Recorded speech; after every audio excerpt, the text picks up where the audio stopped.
Հայաստանի ազգային ժողովի նախագահ Ալեն Սիմոնյանը չի զղջում, որ դատի է տվել «Իմ Նեմնիմի» հաղորդաշարի հաղորդավար Վազգեն Սաղաթելյանին և պահանջել $6500 փոխհատուցում վճարել։ Այս մասին այսօր նա ասել է խորհրդարանում լրագրողների հետ զրույցում։ Վերոնշյալ հաղորդաշարի համահեղինակներ Նարեկ Սամսոնյանի և Վազգեն Սաղաթելյանի դեմ քրեական վարույթ է նախաձեռնվել Սիմոնյանի վիրավորանքին արձագանքելու համար։ Երբ սկսում են քննարկել որևիցե մեկի սեռական կյանքը, այդ ամենի մեջ էմոցիայից, վիրավորանքից ու զրպարտությունից զատ կա նաև քրեական բաղադրիչ, երբ սպառնում են։ Խոսքը դրա մասին է, մանրամասնել է Սիմոնյանը, վստահեցնելով օրենքով պատժվելու են բոլորը, ովքեր խուլիգանություն կանեն, սպառնալիքներ կհնչեցնեն։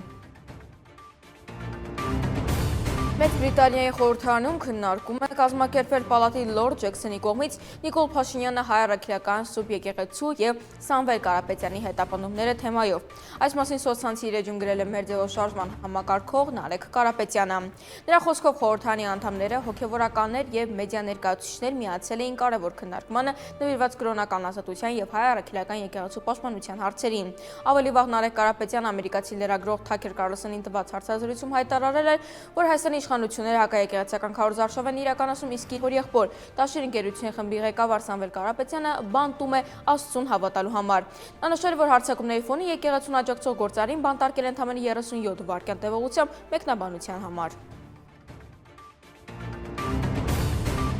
Նոյեմբերի 10-ին Աբովյան քաղաքում դանակահարության հետևանքով մահացած երիտասարդը Սարգիս Զեյնալյանը ՍԴ դատավոր Արտակ Զեյնալյանի հորեղբոր թոռն է, գրում են ԶԼՄ-ները։ Նոյեմբերի 10-ին Աբովյան քաղաքում երկու անձ հարձակվել են 24-ամյա Սարգիս Զեյնալյանի վրա, դանակի հարվածներ հասցրել, ինչի հետևանքով նա սպանվել էր։ Նա Աբովյանի քաղաքից էր, 24 տարեկան դանակահարությունը տեղի էր ունեցել Աբովյանի կենտրոնական հատվածում, Հանրապետության օգոստոսի 23 փողոցների խաչմերուկում։